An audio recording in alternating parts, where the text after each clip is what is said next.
अच्छा सुनो, सब्सक्राइब करते वक्त ना घंटी बजा देना। ପିଲାମାନେ ମୁଁ ତୁମର ମହନ୍ତ ସାର୍ ଆଜି ପଢ଼ିବା ଉତ୍ପାଦୀକରଣ ଅଧ୍ୟାୟ 4। ଓକେ, ଦେଖ ଗଣନ ସଂଖ୍ୟା ବା ସ୍ୱାଭାବିକ ସଂଖ୍ୟାକୁ କେତେକ ମୌଳିକ ସଂଖ୍ୟାର ଗୁଣନୀୟକ ଭାବେ ପରିଣତ କରିବାର ପ୍ରଣାଳୀକୁ ଉତ୍ପାଦୀକରଣ କୁହାଯାଏ। ଓକେ, ଦେଖ ଭଲ ଭାବରେ ମନେ ରଖିବ ଉତ୍ପାଦୀକରଣ କାହାକୁ କୁହାଯାଏ? ଗଣନ ସଂଖ୍ୟାର ବା ସ୍ୱାଭାବିକ ସଂଖ୍ୟାର ସଂଖ୍ୟାକୁ କେତେକ ମୌଳିକ ସଂଖ୍ୟାର ଗୁଣନୀୟକ ଭାବେ ପରିଣତ କରିବାକୁ ଉତ୍ପାଦୀକରଣ କୁହାଯାଏ।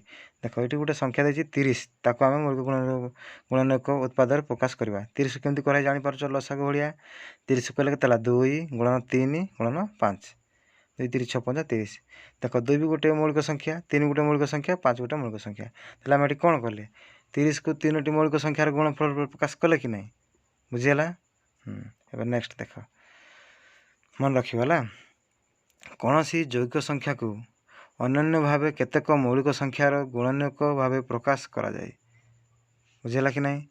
ଯେକୌଣସି ଯୌଗିକ ସଂଖ୍ୟାକୁ ଅନନ୍ୟ ଭାବେ କେତେକ ମୌଳିକ ସଂଖ୍ୟାର ଗୁଣନୀୟକ ଭାବେ ପ୍ରକାଶ କରାଯାଏ। ଯଥା ଯେପରି 30 ଗୋଟେ ଯୌଗିକ ସଂଖ୍ୟା, ତାକୁ 2 3 5 ଦ୍ୱାରା ଗୁଣଫଳ ରୂପେ ପ୍ରକାଶ କରାଗଲା। 42 2 3 6 7 42, ତିନୋଟି ମୌଳିକ ସଂଖ୍ୟାର ଗୁଣଫଳ ରୂପେ ପ୍ରକାଶ କରାହେଇଛି ହେଲା, 2 3 ଆଉ 7। ସେମିତି 20କୁ ଦେଖ, 3ଟା ମୌଳିକ ସଂଖ୍ୟାର ପ୍ରକାଶ କରାଯାଇଛି। 20କୁ କ'ଣ କ'ଣ ହେଇଛି? 2 ଗୁଣନ 2 ଗୁଣନ 5। ଯେକୌଣସି ଆମେ ମୌଳିକ ସଂଖ୍ୟାକୁ ନେଇକି କରିପାରିବା। ପ୍ରଥମେ 5 ଦେଇପାର, 2 ଦେଇପାର, କିଛି ଅସୁବିଧା ନାହିଁ, କିନ୍ତୁ 20କୁ ଆମେ ମୌଳିକ ସଂଖ୍ୟାର ଗୁଣ ପ୍ରକାଶ କରାଯାଇଛି। ଦେଖ 2 ଗୁଣନ 4 ଗୁଣନ 5। ଏବେ ଦେଖ ଉତ୍ପାଦକ ଏବଂ ଉତ୍ପାଦୀକରଣ ହେଲା। କୌଣସି ବୀଜଗାଣିତିକ ରାଶି କେତେକ ମୌଳିକ ସଂଖ୍ୟା ଓ ଅନ୍ୟ କେତେକ ବୀଜଗଣିତ ରାଶି ମାନଙ୍କର ଗୁଣଫଳ ସହ ସମାନ ହେଲେ ଉକ୍ତ ସଂଖ୍ୟା ଏବଂ ଉତ୍ପନ୍ନ ରାଶିମାନଙ୍କୁ ଦତ୍ତ ରାଶିର ଗୋଟିଏ ଉତ୍ପାଦକ କୁହାଯାଏ। ଯେପରି 2a² bc, କ'ଣ ଲେଖା ହେଇଛି? 2a² bc, ତାକୁ ପ୍ରକାଶ କରାଯାଇଛି। 2 ଗୋଟିଏ ଅଛି, ତେଣୁ 2 ହିଁ ଲେଖା ହେଇଛି, ତାକୁ ଭାଗ କରିହେବନି। a² ଡବଲ a, b ଗୋଟେ ଅଛି, b ଗୋଟେ ଗୁଣନ କରାଯାଇଛି, c ଗୋଟେ ଗୁଣନ କରାଯାଇଛି। ଏବେ ତାକୁ ଗୁଣି ଦେଲେ ମଧ୍ୟ 2ab² ନା 2a² ବି ହେଇପାରିବ। ବୁଝିହେଲା କି ନାହିଁ? ଦେଖ ମୁଁ 2ଟା ଗୋଟେ ମୌଳିକ ସଂଖ୍ୟା, ଆଉ 2 ଆଉ 1 ସହିତ ଗୁଣିବା ଦରକାର ନାହିଁ। ବର୍ତ୍ତମାନ 5xyକୁ ପ୍ରକାଶ କରିବା। ଦେଖ 5xy, ଏଠି କିଏ ମୌଳିକ ସଂଖ୍ୟା ଅଛି? 5ଟା ମୌଳିକ ସଂଖ୍ୟା, 5କୁ 5 ରହିଲା ଏବଂ x ଗୁଣନ y, 5xy। 5xy କେମିତି କରାହେଲା ଜାଣି ହେଇଗଲା ନା? ଦେଖ ଭଲସେ ଦେଖ ଟିକେ, ତାପରେ ଦେଖ ଉଦାହରଣ 1କୁ ଯିବା। 2x + 4କୁ ଉତ୍ପାଦୀକରଣ ପ୍ରକାଶ କରିବା ହେଲା। କାହାକୁ?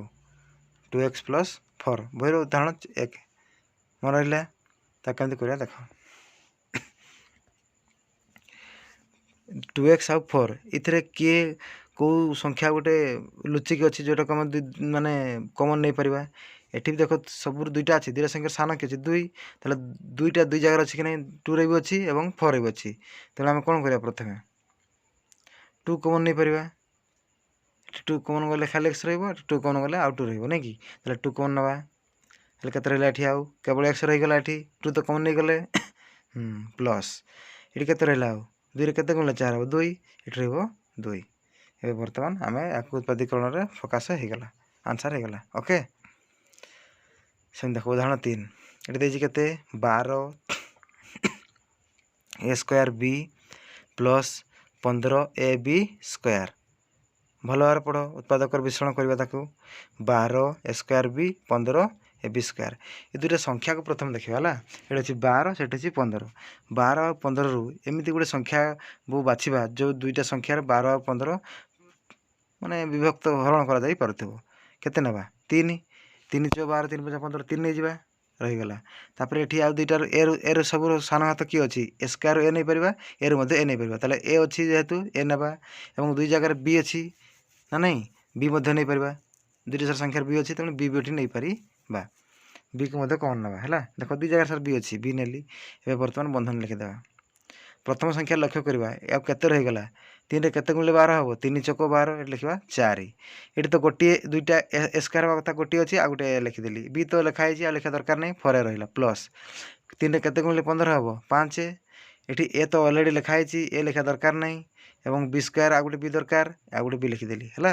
ଦେଖ कमन निया होगा बर्तमान यार उत्तर होगा है उत्पादक विश्लेषण बुझिपार कष्ट हम टी अभ्यास कर उदाहरण 3 को देख कौन लिखाई a square b c a b square आउ ए बी सी स्क्वायर या उत्पादक विश्लेषण करवा तुम लक्ष्य कर 3टा सारे ए बी सी अच्छी नहीं कि कौटी ए रो दुईटा घात अच्छी तो कौटी बी रो दुईटा घात अच्छी कौटी सी दुईटा घात अच्छी नहीं कि तार सब सान घात ए रो केते अच्छी केवल ए बी रो सब सान घात किए अच्छी केवल बी विस्कार बड़ हो नहीं कि तेल बी रो सान घात लिखाला सी रो मध्य बड़ घात सी स्क्वायर और सान घात सी केवल सी तेणु ये सी स्क्वायर को लेकिन सी नवा तापर कमन नहीं गला बर्तमान आम बंधन देवा बंधन नेला देख प्रथम पदरे ए तो लिखाई आ गए स्क्वायर हेल्ले ए हो आ बी सी तो लिखाई दरकार नहीं प्लस द्वितीय पदर देख ये ए बी तो लिखाई अलरेडी केवल आ गोटे बी लिखिले बी स्क्वायर हो आ गोटे बी लिखा ये सी तो लिखाई अलरेडी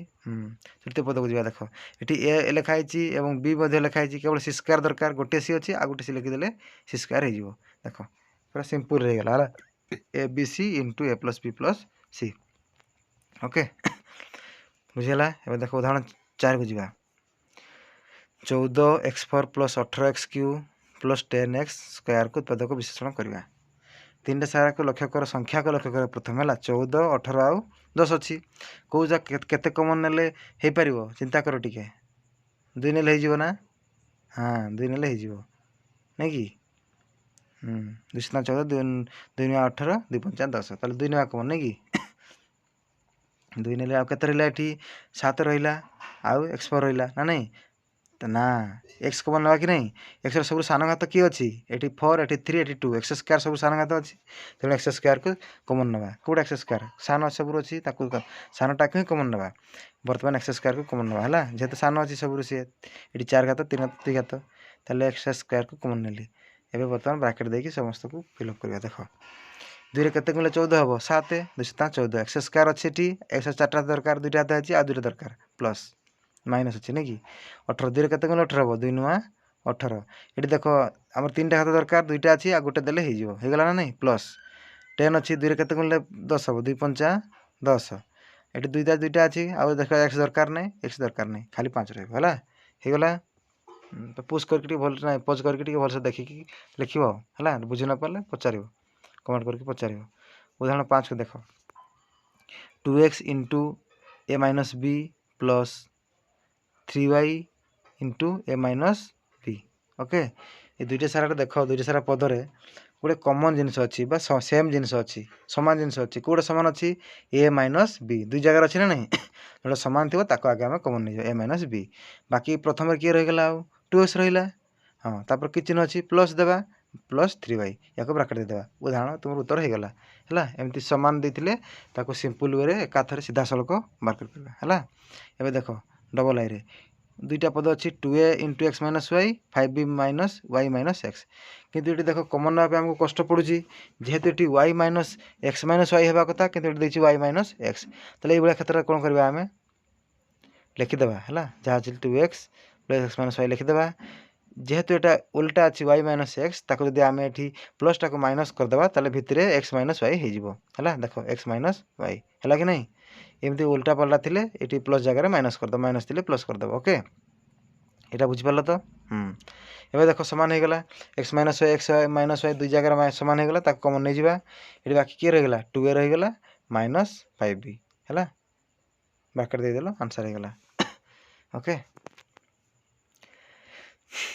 भल से टिके देखिबो तापर अनुश्रेणी को आसीबा हला 11 नंबर ना 1 नंबर 11 नंबर दे देख ये देख 8 into 5x plus 9y square plus 12 into 5x plus 9y देख ये 5x प्लस 9y टा 2 थर स्क्वायर अच्छे 2 थर अच्छी ये गोटे थर अच्छी है 5x प्लस 9y ये थरे अच्छी लास्ट रे प्रथम 2 थर अच्छी है हाँ संख्या 2टार किए कमन जीव 8 और 12 रु 4 जापर कमन 4 2 गुण 8 आउ 4 3 12 ताले केते कमन नवा एठू 4 कमन नहीं परिबा ये 2टार देख सामान अच्छी 5x प्लस 9y तार सब सारा घात किए अच्छी केवल 5x प्लस 9y ताको कमन नहीं जावा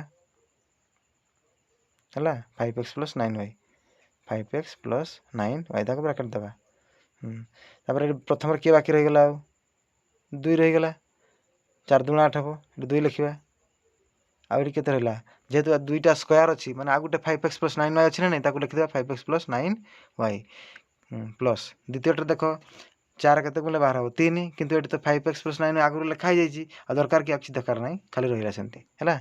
ଏବେ ଦେଖ 4 × 5x + 9y ଏଇଟା ଗୁଣିଦେବା ବ୍ରାକେଟ୍ ଦେଇକିରି 2 × 5 = 10x 2 × 18y + 3 ଏକାଥରେ ଗୋଟିଏ ବନ୍ଧନ ଦେଇଦେବା ହେଇଗଲା ଉତ୍ତର ତୁମର। ଓକେ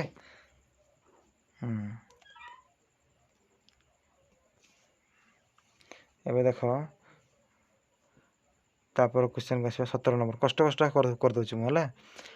ଦେଖ ତିନିଟା ଜାଗାରେ ଦେଖ ଏଠି ସେଇ ଉଦାହରଣ ଭଳିଆ ଆସିଲା क्वेश्चन x - y ଅଛି ଏଠି y - ଅଛି x - y ଅଛି ଯୋଉଠି ଦେଖ ଓଲଟା ଦେଇଥିବ ସେଠି ଚିହ୍ନଟା ବଦଳେଇ ଦେଲେ ପ୍ଲସ୍ টাକୁ ମାଇନସ୍ କରିଦେଲେ ଆମର ହେଇଯିବ a × x - y ଏଟା ତ ଠିକ୍ ଅଛି ଏଟାକୁ ମାଇନସ୍ କରିଦେବା ଏବଂ 2b ଏଟାକୁ ଉଲ୍ଟେଇ ଦେବା x - y ହେଲା କି ନାହିଁ ପ୍ଲସ୍ c × x - y ସବୁ ଜାଗାରେ ବର୍ତ୍ତମାନ x - y କମନ୍ ରହିଗଲା ତାକୁ ଆମେ ଆगे କମନ୍ ନେଇଯିବା x - y बंधन देदेबा a - 2b + c है कि नहीं एकाथर उत्तर होगा आ कि असुविधा दरकार नहीं आ गए कष्ट क्वेश्चन से जाऊँगी तेणु बाकी गणित सब निजे कर जदि किसी डाउट आसो अनुशुणी ताले पर्सनाल पचार है बस चेष्टा कर जदि जो न बुझी न पार वीडियो को पछे कि पुणी आगे की देख पज करके देख और लेखिकी मन रख ओके धन्यवाद।